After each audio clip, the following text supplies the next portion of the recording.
good people? It's David Johns, and I'm back with another installment of Three Things. First up, in case you missed it, October is LGBTQ plus and Same Gender Loving History Month. LGBTQ plus History Month is an opportunity to commemorate our community's contributions to the world. Really, it's a time for us to appreciate how far we've come and to prepare for the work we still have to do to ensure that we can all be free. For Black, trans, queer, and non-binary people, October is a time where we can appreciate, as I will continue to say, that we have always been here. And when we show up, we show out. Cue Daddy K showstopper.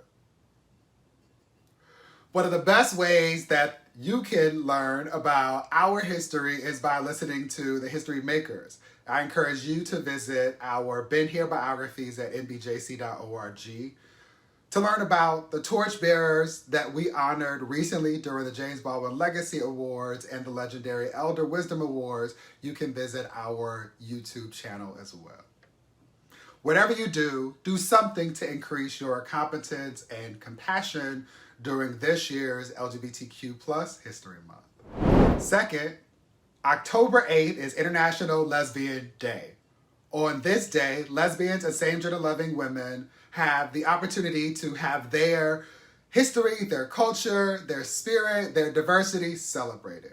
And in the spirit of the day, I invite you to celebrate our Black lesbian and same-gender loving sisters and siblings.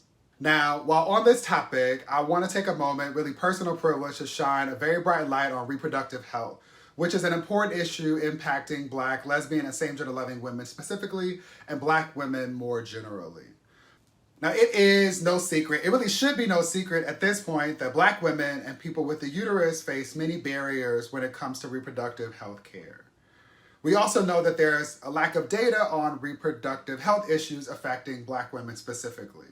And this is because, well, let's be honest, there's a lack of data about almost everything affecting our community because it's easier to deny that which cannot be quantified. Let's just name a thing, beloved. And all of this is why it is important for members of our beautifully diverse community to give comments to HHS, Health and Human Services, about your experiences with reproductive health.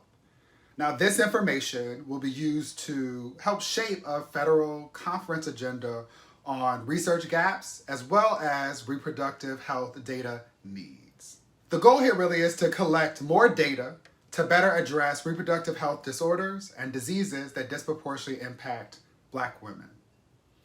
I invite all of you to consider sharing your experiences by emailing Dr. Elizabeth Barr at wchh@od.nih.gov. It'll also be linked. Third, here's another story about a school where someone needs to teach the big babies, the adults. At PS 295, a public middle school in Brooklyn, New York, a group of fifth graders, go ahead babies, created a mural that included inclusive and welcoming and affirming messages like Black trans lives matter. And your silence will not protect you, facts. Now, this mural was removed over the summer, and rightfully so. The students and some families are demanding accountability from the principal as well as the District 15 superintendent, as you should. Now, some parents wrote BLM and other signs of protest of the removal on sidewalks in front of the school. But then graffiti popped up reading, "All lives matter, not just Black," and "domestic terrorists." To the parents and brave, brilliant babies, I applaud you. To the vandals and the cowards, all I can say is that your behavior is T-rash.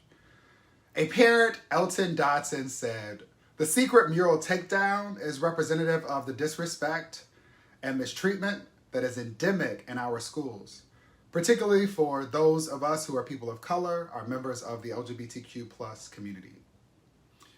Elton hit the nail right on the head there.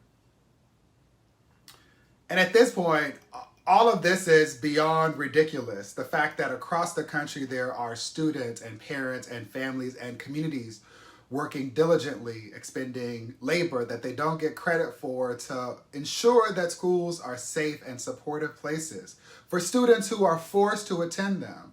And they do this only to have adults, educators, and school and system leaders stand in their way. This math ain't mathin'. And I encourage any adult who does not understand the imperative, really the responsibility and opportunity to support the learning and development of all of our babies to consider seeking another profession. Period. Full stop.